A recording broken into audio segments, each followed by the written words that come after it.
Sábado tem Flamengo e São Paulo. É boa, chega, mais né? uma derrota do São Paulo. Mais uma derrota? Estreia do Crespo, né?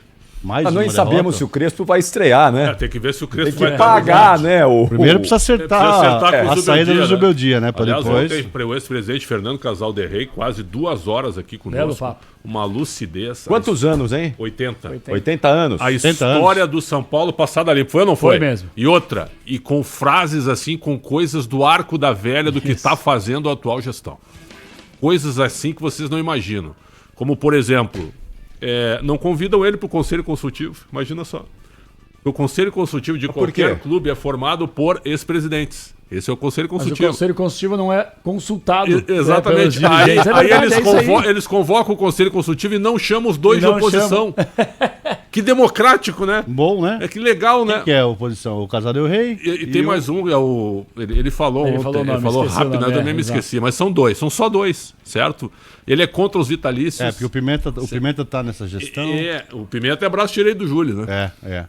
O Casal del Rey foi um dos maiores diretores de futebol da história do São Paulo, 92, 93. Falou sobre isso.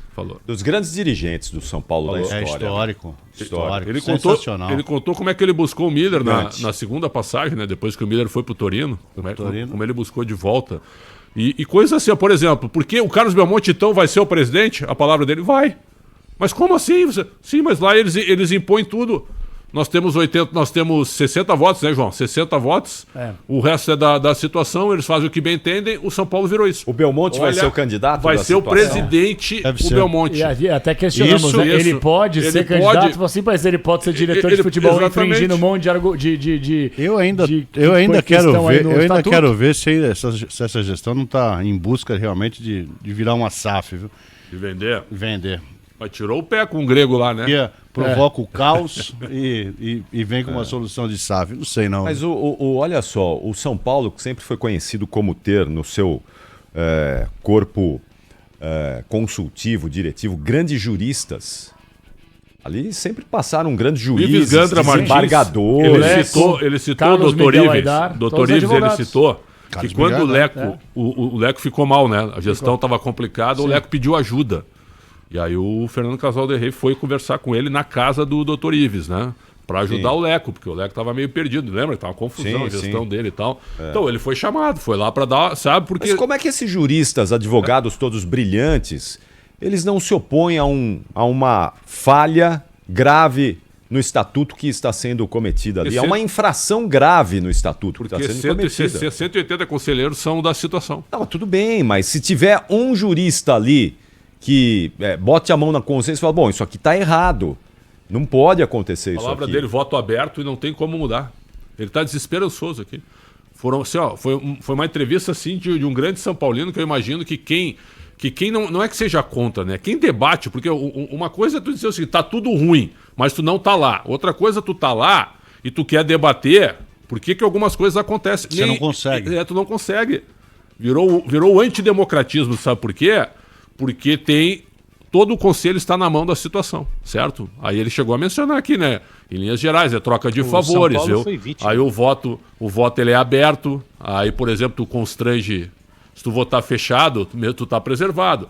A trairagem, ela tá dentro do voto fechado, não concorda comigo? Sempre. Isso em todos os níveis. Isso em no Congresso Nacional, viu? A trairagem. Eu tô contigo, aí o voto é fechado, né? Eu vou lá e voto no outro. Mas o voto aberto, o que causou no São Paulo, o voto aberto? É o medo de ser perseguido pela diretoria. Palavras claras dele aqui. O Quesada tá lá com a gente Mas também. isso é culpa do São Paulo. Não, isso é culpa do São Paulo, gente. Um abraço a você, Capri, ao Denis, ao Pretzel e ao João Paulo Capelanes. Aí. Isso é culpa do próprio São Paulo, porque o São Paulo batia no peito. O São Paulo... Estão me ouvindo bem aí? Oi? Opa. Tudo bem? Alô, São Paulo, alô, Brasil. Pode seguir, Lelê, estamos te ouvindo.